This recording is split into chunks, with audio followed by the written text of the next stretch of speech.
Kasi dito, minsan pwede kang magkaroon ng malaking farm. Hindi ibig sabihin sarili mo yung farm. Pwede kang mag-lease. Oh, lease. Yun yung ginawa ni Daddy because si Daddy noon is a landless farmer. Landless. Oh. Landless farmer talaga siya noon.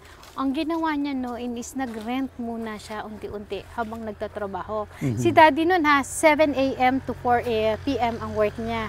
Pero meron siyang nilease na property para magtanim ng kakao ba noon sa isang coconut Under farm. coconut. Nagtanim siya sa gitna. Parang yun ang naging practice niya hanggang sa nabili niya ito. Tapos yung ibang farm na malalaking area na ginaano namin, manage, usually leased. Long-term lease. Long-term lease. 25 years. Iba sa mga 35 kamag-anak. years. Mga ganyan. Bawi na po yan in 25 years? Ay, oo. Pag durian kasi, usually 4th year, may harvest ka na. Bubuelo yan, around mga 8 years. Tapos mag 10 year, marami ka ng harvest niyan direct. Basta hindi ka lang tamaan ng ng El Nino ba or ano. Ang ano kasi, kung mag-release ka lang ng 10 years, doon wala kang gawin. Hindi ka kikita. Nakahanap kami ng market sa Manila. So may distributor kasi kami sa Manila. Inaano nila, dinideliver nila sa SM.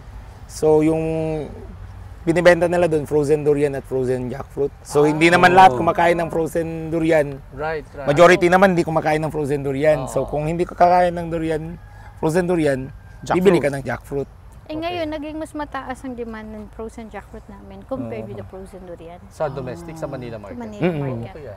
So this is all sweet bearing na ito yung variety niyo rin po. This is Eviark. Eviark, yeah. Eviark to. Malaki na. Ayan yung trial namin na net. Yan mo, Mike. Sa initial namin, observation, mas maganda siya. Okay. Ito, halos nagkasabay nito para at least may ka. Makita mo may BF. Yan, yung pawis. Pero dito wala. Pawis to. Tuyo.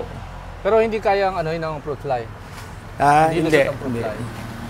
Gusto mo bang matuto ng agribusiness, crops, livestock and poultry, aquaculture, at ma-inspire sa mga success stories? Agribusiness, how it works! As a YouTube channel, Agribusiness features entrepreneurs, farmers, organizations, OFWs, investors. However, beyond our usual content and official endorsements, Agribusiness does not engage in other business dealings with them. While our viewers and featured individuals and entities may choose to pursue business deals with each other on their own, we encourage them to be cautious in doing so. Ma'am Sel Ocampo ng Inspired Learning Tours. Yes, sir. Meron po tayong tour. Ito po yung pinaraffle natin sa Agribusiness Connect. It is called the Thai Farm and Garden Tour. But this time, we're going to focus on agritourism, high-value crops, and value-adding. And value-adding. Gagawin po ito sa Nakhon Ratchasima or yung tinatawag nila sa Thailand na Korat. November 26 to 29. Kung nag-iisip pa lang sila na magsimula ng farming, ito po yung pwede nilang tingnan kasi hindi required na may malaking lupa. Tapos maganda yung sinabi mo, Ma'am Sel, na it must be high value para hindi mo kailangan ng malaking lupa. Kaya importante na magkasunod yung agritourism, sir. Yun yung actually gusto namin talaga ma-promote, sir, na papasok ka na rin lang sa farming. Sama mo na to. Okay, Ma'am Sel. Sa dami ng nakita mo na farms doon sa Thailand and sa ibang countries pa, na maganda yung agritourism nila. Ano ba ang kulang sa atin? Yun po, exposure siguro. Kaya benchmarking yung isa sa mga objectives natin. Okay, so this is how they do it. And we want you to see. And we learn from them. We have very limited slots na lang po. So, pero open pa po siya. Hanapin nyo lang po ang aming Facebook page, Inspired Learning Tours, and send us a message. Ibang bansa, na siya, mounding. Ito sa amin, Kanal. Sinauna pa rin ang Naka-numbers lahat ng puno niyo, sir. Opo, at para ma-monitor namin. So, ma-monitor namin kung ilan bunga siya for this season. Tapos ma-adjust namin kung ano yung fertilization niya, ano yung Nanam. Yeah. Alam ko meron pa doon sa kabila. Meron pa. Yeah, usually kasi 4 a.m. siya kuya! nahulog. Tumatawag ako sa'yo kanina. Yan nga, may ginagawa lang kanina. Oo. Tulog yun. Yan. So hindi nakita ng mga tao kanina to. Hindi, bago lang hulog. Ngayon lang yan dahil Kasi fresh sa eh. umaga, punta sila ng Fresh madaling pa. araw. Oh. And then, Nakuha na nila yung 4 o'clock. Tapos, Ito ating kaninang mga 10. Yun. puntahan natin yung isang Ito yung kung makita mo, di ba hindi mo napansin, ito yung tinapwork ng father ko. Pinutol niya Ano yun, dito, sir? dito lang. Pinutol niya, tapos pinaanohan niya ng approach grafting. Tapos yun, lumaki na siya, nandyan na siya sa taas. Dalawa. hindi na siya pansin. Hindi mo na Hindi mo na makita. siya mapansin na Pagtanda na in-upgrade pala siya. Pero I think naging na to, puyat na. Pero ilang taon na po ito? I think ito Super mga siya, masarap yan anak. 30 Oo, na pero siguro. yung ganyan. part niyan kailangan. Nung dinugtungan ni father mo, matanda na rin. High school pa ako noon eh. Mga 94 or mga 90, ganyan. Ilang hektarya, sir, para doon sa mga bagong gustong mag-farm ng durian, ilang hektarya yung kailangan niyang i-develop para viable? Para at least kung may isang tao ka, actually 1 hectare is a handful na. Pero para ma-manage mo ng maayos, mga 2, dahil usually ang maintenance namin is 2 hektarya isang tao. 2 hektarya, isang tao lang. Oo, ang maintenance. Pero siyempre, pag nag-harvesting ka, Doon ka magdadagdag. doon ka magdadagdag. So yun yung Nakadrip ba, sir, yung mga puno mo? Yeah, naka-drip irrigation to. Tapos may fertigation system din kaming ginagamit. Usually ginagamit lang namin pag kung makita mo may rain gauge kami doon. Mini-measure namin yung rain. Tapos namin kung ano yung I-adjust kulang. nyo.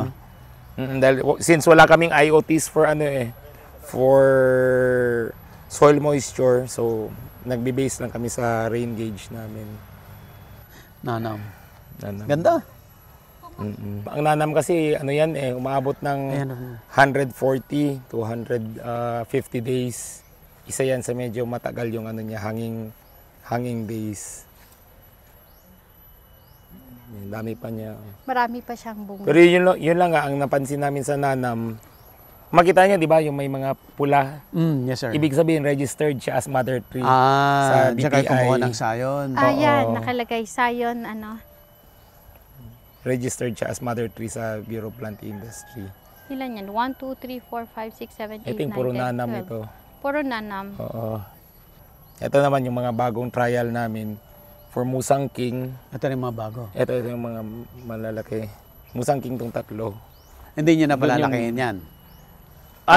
Hintayin ko magiging 12 feet, 6 meters. Top prune na. Top prune ko. Tapos i-maintain ko na yung niya. Pero mas gagawin namin dun sa sa newly open area. Ganyan na lahat. Parang style na sa Thailand na planting. Pero bakit nagkaroon ng value ngayon? Anong nag-change? Hindi ko alam. Hindi, frozen namin. Tapos nakahanap kami ng market sa Manila. So may distributor kasi kami sa Manila. Dinideliver nila sa SM. So yung binibenta nila doon, frozen durian at frozen jackfruit. So hindi naman lahat kumakain ng frozen durian. Right. Majority naman hindi kumakain ng frozen durian. So kung hindi ka kakain ng frozen durian, bibili ka ng jackfruit. Ngayon, naging mas mataas ang demand ng frozen jackfruit namin compared with the frozen durian. Sa domestic, sa Manila Sa market. Manila market. Okay, So this is all sweet bearing na Ito yung variety niyo rin po. Hindi pa nga rin gano'n actually yung productivity niya, hindi gano'n ka taas ang potential niya kasi nasa bakod lang. Hindi Pwede siya lapitan natin. Lapitan natin. Sure. Lapitan natin. Yun yung doon Ayun sa yung mas madaming marami. bunga. Tingin-tingin lang kayo sa taas at baka May bunga pa kasi. at may mga Ayan, bunga, baka May biglang bunga ng durian, malaglag. Ang daming bunga. Anong variety to? Nanam. Nana? Ito yung nanam. Kaya pag minsan, pag marami kaming guest, tapos kulang ako ng supply ng durian, naubusan ng fresh, Sasabihin ko sa mga staff, ikot kayo, hanap muna kayo mga nahulog. Yeah. Merong nakukuha. Oo. Naku, nakaliban ba tayo? Malalim ang tatalunan, daddy ah. Ay, wag dyan, wag dyan. Wow! Hindi pa hinog, sir. Hindi pa. May tag kami. So alam namin kailan saan ba yung tag? Okay. Laki. Yan, may purple. Oo. Maliit. So ano yung kulay ng tag? Doon namin alam kailan gibag. So usually may counting na kami like yung ginagawa ng banana. So usually ang kasi I think 12 weeks to 16 weeks depende sa init ng panahon. Mas mainit, mas earlier sa namumunga. So gano'n na, counting lang kami. Mga 12 or 15 weeks from bagging. So babalikan na yan ng tao ko. Alam na nila lahat ng yellow or lahat ng purple o lahat ng yellow na may tali para pwede namin ibalik uli. So yung iba naman may sulat na anong code niya. Dahil pag hinarvest kasi ito, may monitoring kami kung anong tree number. Ilan yung bunga niya in a year. So namomonitor namin, tapos i-feedback namin anong i-fertilize namin. Kung kunyari marami siyang nabunga, i-instruct namin sa employee namin na mas marami yung fertilizer niya. Ini-evaluate ko kasi pagdating. Kasi siya sa farming, siya ang in charge. Kapag may problema ba dadating sa planta, ako magrereklamo. Pangit ang durian mo. Sasabihin niya, saang area yan? Ay, dito sa Mawasa, Ikal area, yung block number 4. Yung 3 number, hindi ko nag-ano. Sa jackfruit, ma-identify ko. But kasi bago lang ang 3 number namin ng durian. So, hindi ko pa maano. Basta sinabing ito, sa block ganito. Meron kang problema sa uneven fruit ripening. So, i-check niya, babalikan niya. Ay, may problema pa tayo sa pH ng may soil test kami every day. So, nababalikan ko. Ito yung mga i-correct pa namin. Ito yung mga deficiencies. Yung durian niya, daddy, kulang sa kulay. Matamis na siya, pero kulang sa kulay. More or less, alam ko na anong micro ang ilalagay. Minsan sasabihin niya, minsan baka masyadong siksikan, kulang na rin ng sunlight. O kailangan mag-pruning na. So, at least may masasagot ako sa kanya. Bakit? Okay, magtanong ko. Tapos minsan, daddy tabang, ay kasi kukonti ang dahon. Nung galing yan sa isang farm na ganito, ang mga dahon kukonti. Okay, importante talaga. At least, di ba, 300 leaves ba yan? 300 leaves per fruit. Per fruit. Wow. Wow. May ratio sila. Bibilangin isa-isa, hindi naman. Pero more or less, yun yung namin, oo. rule of thumb na susundin namin. So, pagka nakita mo nakakonti ang dahon, alisin mo na lang yung ibang bunga kasi pangit na ang quality niyan.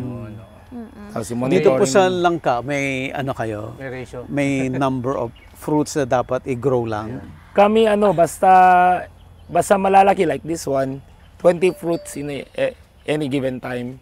So pag ng tao ko, bilangin niya, pag nagsobra yan ng 20, tanggal na yung ihulog na rest. yung iba. Opo. Tapos yung namin, pag sa isang pedicel, 2, tanggal yung isa. Or sa isang branch na marami na. So yun namin yung capacity ng branch. Example, ang capacity lang niya is 4, tapos minsan 6 or 8, patanggal ko yung iba. Kasi kung mapapansin nyo, sabi, bakit to walang branch? Kasi nga, dahil nasa bakod lang siya, kulang siya na, hindi siya enough yung sunlight niya before. Pero ang maganda pag dito, hindi siya nababali, hindi tulad nung nasa fruiting branch. Makita natin mamaya doon. May bali. Na nasa nababali siya. Pero eto pag nandito, nasa center of gravity siya, very strong eh. Kaya niyang dalhin.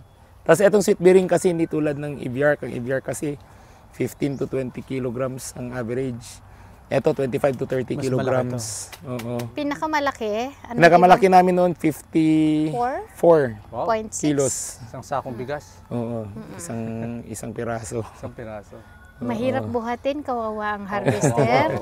Sobra. Kawawa ang harvester. Kailangan lahat macho. So lahat nakabaging, no? Oo, kailangan ibag or else But may bagong trial kami ngayon na naka-net na lang siya. Net? Oo. Yun yung kasi nakita namin sa Thailand. Mas sir? Anong net mo? Pino? Oh, yung ginagamit sa greenhouse na may trial kami. Bumili ako nung net sa greenhouse, pinatahi ko na lang dahil may nabibiling mga net sa Lazada pero maliit for this variety. Hindi pwede at napupunit. Anong advantage ng net over dito sa plastic? Dito kasi minsan nagkakaroon kami ng rhizopus rot. Siguro sa humidity din at hindi masyado siyang close. Nagkakaroon siya ng rhizopus rot. Hindi ko lang din alam, may trial pa kami ng 5 ng net eh. Minsan kasi pag sobrang init din, nagkakaroon kami ng cracking with plastic. I don't know if ma-minimize ng net. So basa nga, humid nga, no? Oo. So isang inaano namin yan, baka yun yung nagkukos ng rhizopus rot namin. Yeah. So mag-establish kayo ng langka farm, na langka lang talaga? Yeah, sa yung isang area namin. Yung dating pomelo, tapos ngayon isi-shift namin to jackfruit. Ilang years ba bago mamunga? Sa experience namin, for the sweet bearing, 13 months may nag-start na magbunga eh. From From planting. Wow. Bilis. Pero ang ginagawa namin, tinatanggal namin. Kasi Oo, dahil sobrang liit. Kailangan Ang branch inaano ko niya. sa employees ko, hintayin nyo mag 3 years. 2 years kung tanggal talaga. Tapos ang bagong planting namin, hindi na ganito. 12 feet na lang, oo. Tapos mag-maintain kami Pag ng ganun mga na. 8 to 6 fruiting branches. Ganun na yung ganun yung na-observe namin nung pinuntahan namin sa Vietnam. Rat sa Thailand. Oo. Sir, ilang hektarya to? This is just 1.6 hectares. Seedlings because of ang mga expansion. So, nag-expand na rin kami ng Ito. durian. Ng aming seedlings. Dati doon lang eh. Dati lang to, fruit trees lang. But because nataas ang demand ng seedling, tapos meron ka lang season kasi lang para makapagparami ng iyong rootstock. Like ngayon lang season kasi ngayon lang available ang seeds. So dapat talaga ngayon ka lang mag-prepare ng rootstocks. Kasi ang durian ay hindi laging available. So doon ka lang sa season ng durian makakapag-produce ng rootstock. So kaya iniipon lagi namin. Yung buto. Oo, kaya yan meron na kaming tambak ng lupa lagi para sa mix ng lupa. So dito, ito yung mga nagdudugsong na yung mga tao namin dito. Meron, ito naman mga durian na ready na yan itanim sa farm. Ito na for transport. Ito yung for the expansion. Tinatawag na LPM. Ang mga LPM. So, Large planting mga blackthorn material. to, mga musangking. Sigurado na po yan. Opo. Okay na yan. Ano na to? Actually, binili ko din to kay Pamplona. Dati, mga 2 years na yan dyan. Ba't hindi nyo tinanim kaagad, sir? Ayun, pinaprepare pa namin yung yung area. Land prep kami. El Nino last time? El Nino last year. So, alanganin kami dahil ang mahal ng seedling nung binili namin. Pero ngayon, we can... Ito yung before pa namin na-discover na may musangking pala kami. Kaya nagsising ako. Sabi ko, may sayon pala ako ng musangking. Bakit nagbili pa ako? So anyway, tapos yun yung mga jackfruit na for expansion din namin. Malalaki na. So ito yung ng source ng sayon. So yung nakita natin doon kanina ay puro I think nanam. this is puyat. Ito hindi, duyaya dad. May Ayan, nakasulat may pangalan, pala. So mga mother, dito yung mga kuhanan ng plants sayon. ng duyaya. Hindi, ayun, sulit. Medyo nagkasakit. Yun yung sulit na Pero yung mga mother plants na sulit yet nasa Hindi tamayo. ako makatingin sa taas. maliwanag masyado? So, yan, na rin kami ng kakao kasi kailangan uli namin tanim ng kakao. Kaya naputol mo yan. Kasi, iniwasan na namin ngayon yung masyadong intercropping na masikip. So, ang namin ngayon is parang nakaplanado na lahat ang farm. So, kakao na lang. Kakao, durian, jackfruit. So, itong lahat ng seedling nyo dito, just for your plantation o Pambenta. O pambenta. May pangbenta rin. So, meron kami na nakabukod na usually mga large planting materials na namin para sa i-open namin na Yun, Oo. So, Kasi everybody dito can also. kasi dito minsan pwede kang magkaroon ng malaking farm. Hindi ibig sabihin sarili yung farm. Pwede kang mag-lease. Oh, lease. Yun yung ginawa ni Daddy because si Daddy noon is a landless farmer. Landless. Oh. Landless farmer talaga siya noon. Ang ginawa niya noon is nag-rent muna siya unti-unti habang nagtatrabaho. Si Daddy noon 7 a.m. to 4 p.m. ang work niya. Pero meron siyang nilease na property para magtanim ng kakao ba noon sa isang coconut Under farm. coconut. Nagtanim siya sa gitna. At 4 o'clock in the morning, nandun na siya. Pero bago mag 7 a.m., nandun na Alas. siya sa opisina. Kasi sa baya ang boss. Siya, Plantation manager siya plantation dati. manager. So, kailangan maaga siya. Pag uwi niya ng 4 o'clock ng hapon, Balik ulit sa balik farm. uli siya doon. Kumbaga, sa opisina, boss siya, supervisor or manager siya. Pero pagdating niya sa farm niya, siya ang laborer. So, ganun si Daddy hanggang alas 8 ng gabi. Wow. So, parang yun ang naging practice niya hanggang sa nabili niya ito. Tapos yung ibang farm na malalaking area na ginaano namin, manage, usually leased. Long-term. Long-term mga ilang lease. Long-term lease. 25 years. Iba sa mga 35 kamag-anak. years. mga ganyan. Bawi na po yan in 25 years. Ay, oo. Pag durian kasi, usually 4th year, may harvest ka na. Buboilo yan, around mga 8 years. Tapos mag 10 year, marami ka ng harvest niyan. Basta hindi ka lang tamaan ng ng El Nino ba or ano. Ang ano kasi, kung mag-release ka lang ng 10 years, doon, wala kang Wala, gawin. hindi ka kikita. Na ano. Sa ano kasi niyan, sa first 4 years mo, may banana ka ng unang iuna. Para nurse crop and cash crop mo na din. Abot mo ng 4 years, 4 to 5 years, dapat ubos na lahat ng banana mo. Durian na lang ang standing. So, ganun nag-umpisa si Daddy. Talagang, tapos marami kasi dito rin na may mga lupa na hindi na ma-manage ng may-ari. So, it's better to contact them and yun, gawin mong i-list talaga. It's a partnership din actually. Yun. Yan. So, meron din tayong ibiyak na medyo malaki na dito. Yung kakao na itatanim natin. Ito importante yung kanilang mga registered trees. Kasi yan ang true to type eh. Yan talaga ang These are mangosteen. sources ng sayon. Mangosteen din ito. Ito, Nung panahon mangosteen. na daming mangosteen, Oo. kinuha ko ang seed at tinanim ko rin do. Pero hindi siya ganun kataas ang demand compared with the durian. seeds. Igagrap nyo rin po ito, ma'am? Ano to, pinutol nila? Oo, giprune nila. Nag-prune. Tianggal nila yung yung This is Ibiark. Ibiark, yeah. Ibiark to. Malaki na. Ayan yung trial namin na net. Net. Yan mo, Mike. Sa initial namin, observation, mas maganda siya. Okay. Ito, halos nagkasabay nito para at least may ka. Makita mo may BF. Yan, yung pawis. Pero dito wala. Ang pawis to. Tuyo. Pero hindi kayang ng fruit fly. Hindi. lusot ang fruit Hindi. fly. Tapos, mapapansin mo, lahat may pintura. El nakaw. So, ngayon yan, BF. Belvis Farm. Oo. So alam mo kung binenta, merong Makikita namin sa Makita market. sa- okay. Oo, dahil noon kasi ninakawan kami yung 20 plus, Wow. 23. Dami nun Hindi namin ma-monitor dahil tingnan namin sa farm. Pare-pare naman itsura ng jackfruit. So nung the next month, nilagyan namin lahat ng BF. Ng pintura. Nung nanakawan kami ulit, nakita namin sa market. So, namin yung yung bumili, bakit binili niyo yan at nakaw yan. Nakaw yan. So at least ngayon, na-stop yung Yung pagnanakaw. pagnanakaw.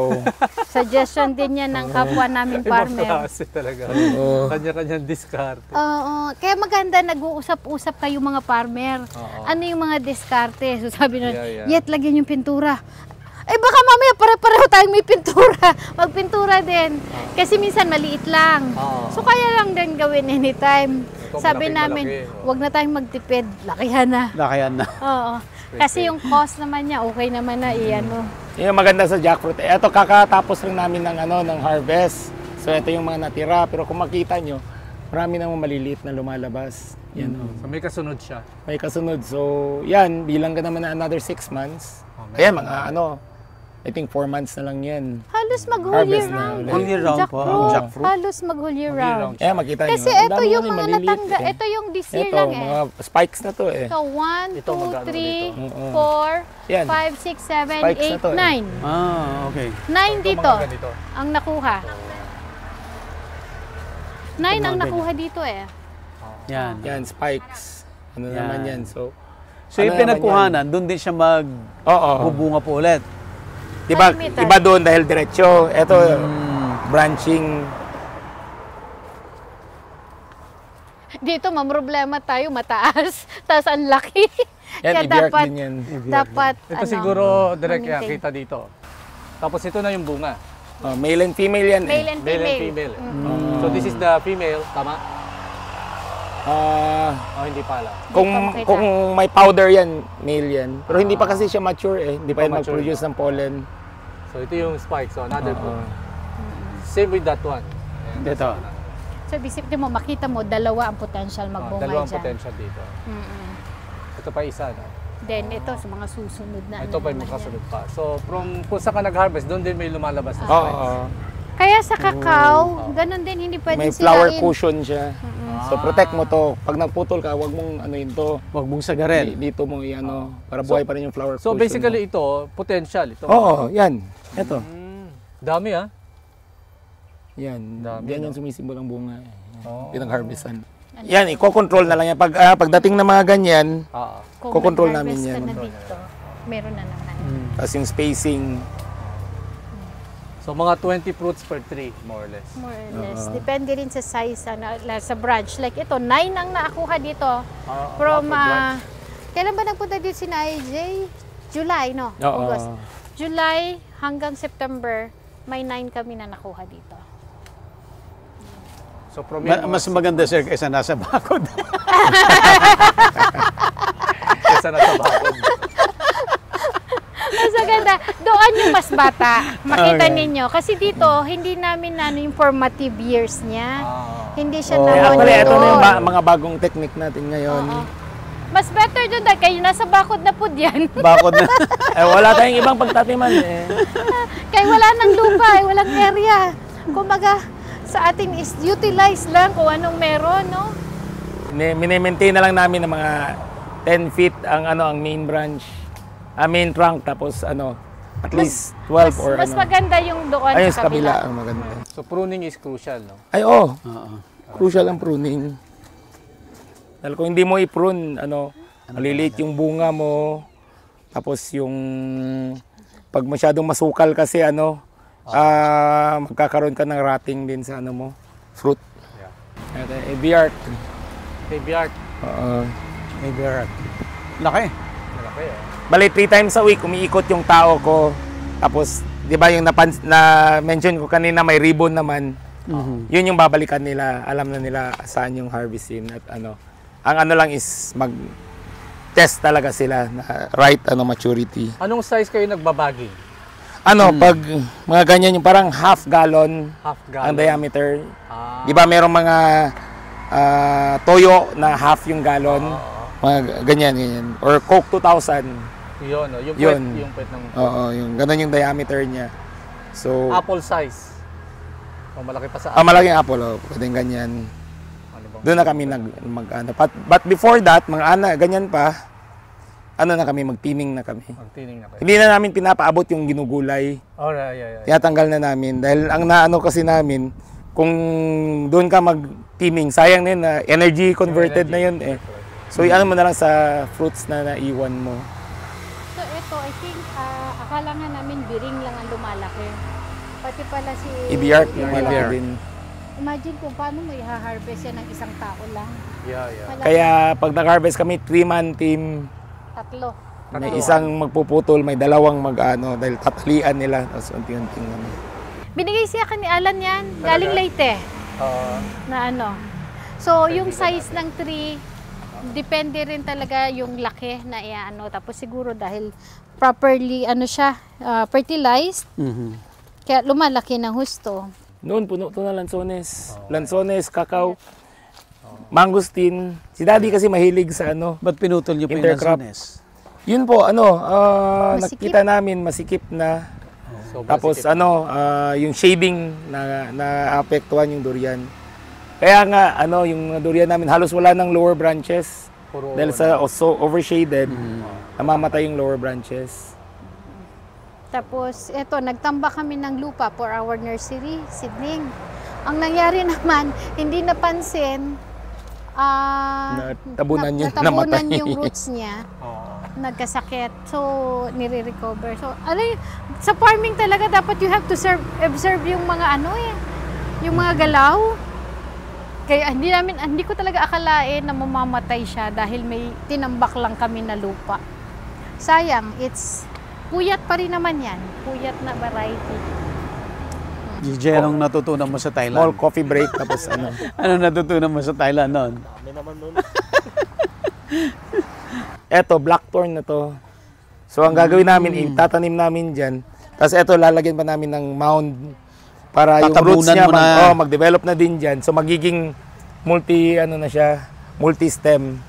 Tapos eventually, pag naging stable na to, puputulin na namin Itong to. malaki ang puputulin Oo. na. So ito na ang iiwan magiging namin. bago. Oo, yung blackthorn na. Wow. So, kung 20 years to, magiging 20-year-old na din tong pati yung quality ng fruit niya, 20-year-old. Galing. Oo.